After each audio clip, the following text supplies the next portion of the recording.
Good evening and happy Father's Day to everyone out there.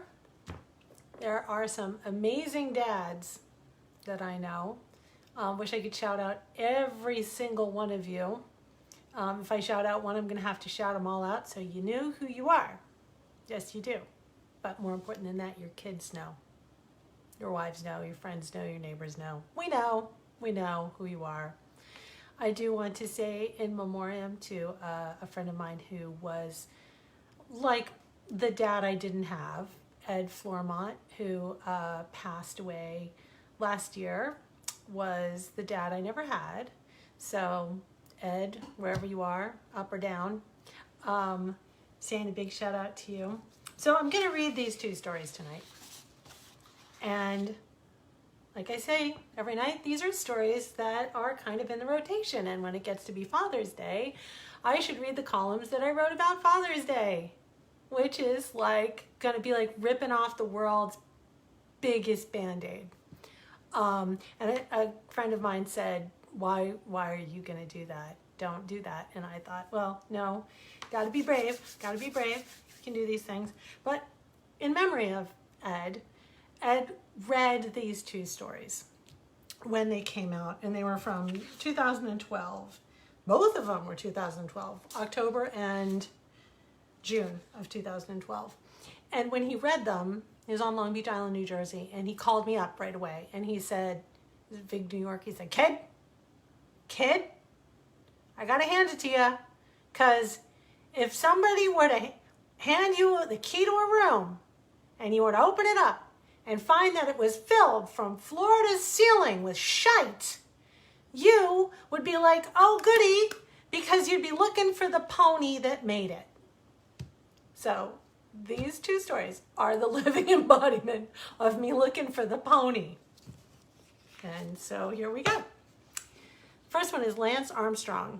A blow to kids' idol brings new respect for dad.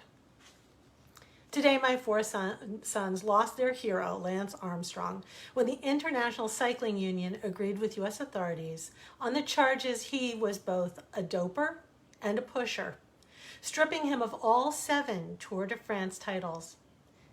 Maybe that's a good thing, because they learned that their dad, who once had a shot at pro cycling and shied away from it because he feared the pressure of the ingrained doping circuit, was actually telling the truth and not just making excuses. Learning that the International Cycling Union had stripped Lance Armstrong of the Tour de France titles for not only doping but allegedly bullying his teammates into doing the same is like learning that Superman doesn't actually hail from the planet Krypton, and Clark Kent faked all the stories for the Daily Planet. Mr. Armstrong denies doping, but chose not to fight the USADA, saying the process was biased against him. Now my boys roll their eyes at him and think he's the one making excuses. Our 18-year-old, whose body has become a temple as he rows crew for VCU, and who wants to be in law enforcement, is feeling particularly betrayed. I believed in him. I really believed, and it made me sick to know that he's not just a doper, but he's a pusher as well, he said. I feel stupid for holding on so long. I'm just angry at him. For months, my sons have sought the truth and fallen back on excuses such as, well, he's done good things for cancer research. True. That's true. But if there were an international parenting union, we would have to flag that as well, because he devastated the ability of any athlete or champion to promote a cause by creating world-class doubts. Our son Avery, 13, has gone into dejected shrug mode. Well, he did win. I guess that's something. He did amazing things, but he cheated, so they weren't really real. Quinn, 8, asked the tough one. Okay, so how do I know who to believe anymore? Thinking about it, the dawn finally broke on me. You can trust the people you actually know. Your father, brothers, and you can trust me, I said. Since our eldest son was a toddler, it has been our family tradition to watch the Tour de France and hear all my husband's insights from his school days of cycling. He was one of those guys shaped by the film Breaking Away. And later, after meeting some pro cyclists, he changed his path because he believed what they had told him way back in the early 80s about the pressures of doping.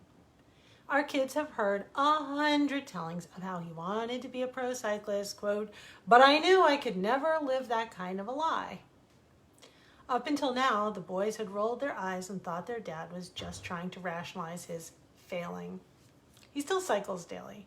He also sails in laser competitions and runs, but his dream never went the distance because he believed, and rightly so, that he would have had to compromise his values. What did Dad become? He became a designer for the major daily newspaper here in Virginia, to which he bikes like the roads in Norfolk or in the Tour de France in Paris, just with more potholes. Today, the boys know the real winner was their dad and all the other athletes who chose not to dope or live a lie. They learned that winning isn't winning if it came dishonestly. Most importantly, they learned that no power on earth can strip you of the title honest person unless you let them. Okay, that one was hard. This one, I'm just gonna hang in. Okay, we're going in. Father's Day is every day with Surfer Dad and Adventure Time from June 14th, 2012. Being raised in an all-female post-divorce household, I was part of the man-haters club that believed men were incapable of real parenting skills. Just look at our culture and see how commercials, movies, and cartoons frequently paint fathers as lovable but incompetent nitwits. Now that I'm the mother of 4 sons, ages 8, 13, 17, and 18, who will someday be in this role, I feel the need to give papas back their John Wayne meets father knows bestness, starting with my own husband. Of course, he has his moments that are worthy of a sitcom. An example might be putting a timid autism spectrum 8-year-old who has just learned how to swim out in the ocean, tethered via his little ankle to a super tanker Dewey Weber surfboard and launching him into a wave without a life jacket, alone.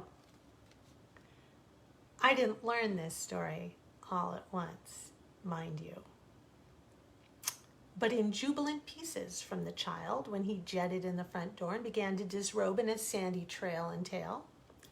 Pop tied me to the big board and the leash wouldn't come off my ankle and I got dragged under and I did not panic, Quinn, age 8, crowed. And then I didn't drown and Pop is awesome.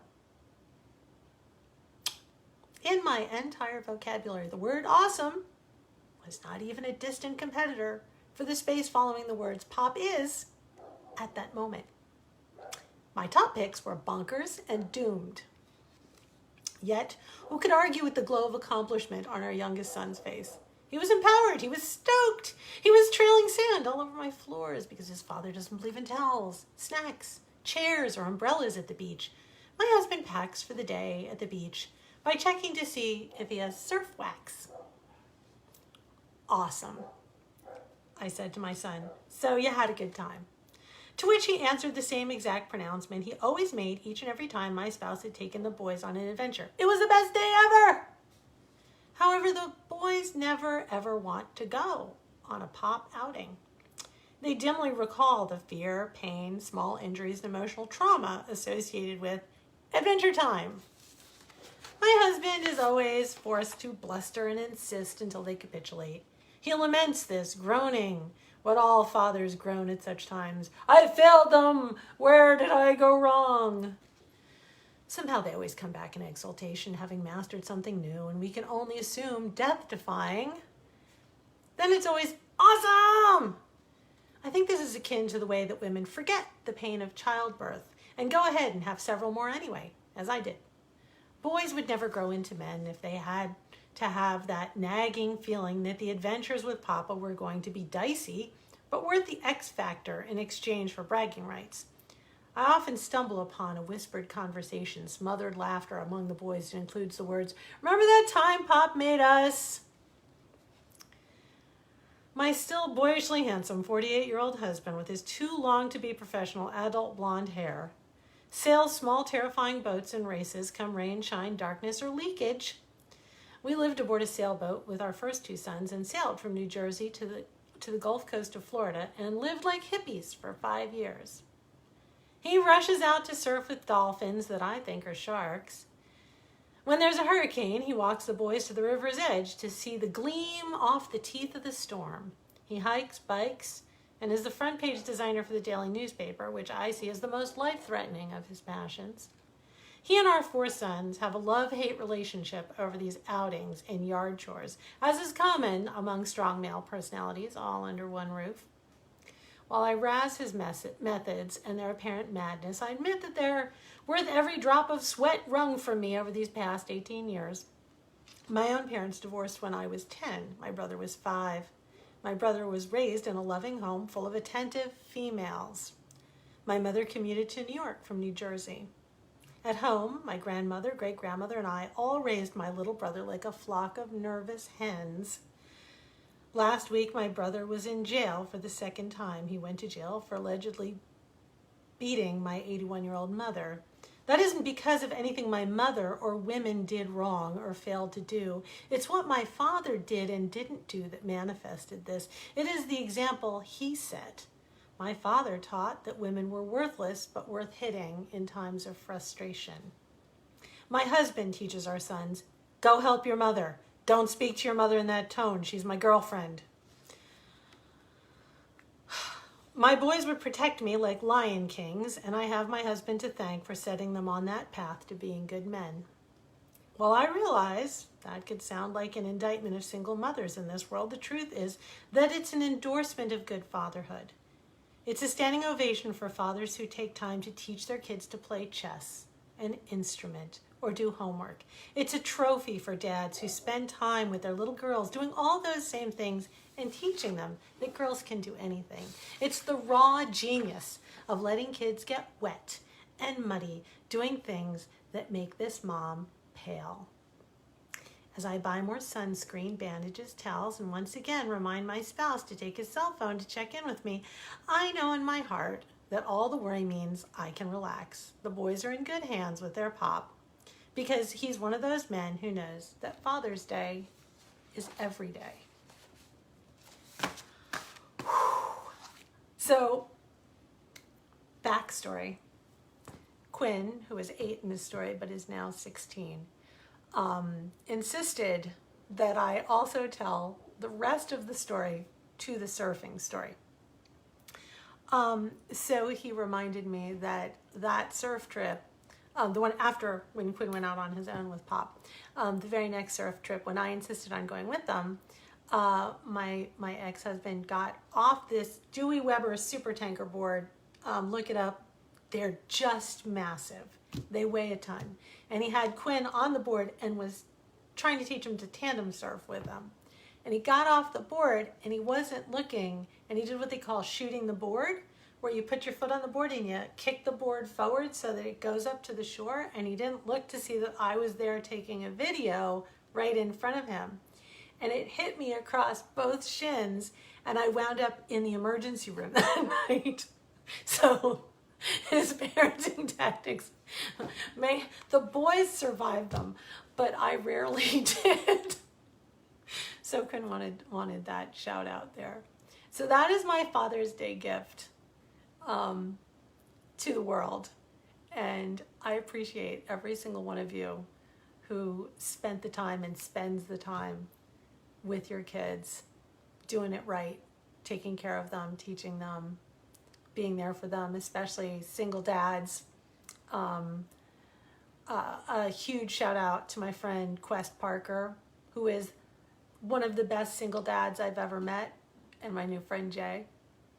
So, like I said, so many to name, but the single dads I can do on one hand, because you know you're a good dad when you got picked by the court to be the parent. So that's a tough job. So I want to thank you guys all again for being with me tonight. We stayed away from politics, and I will see you all tomorrow night.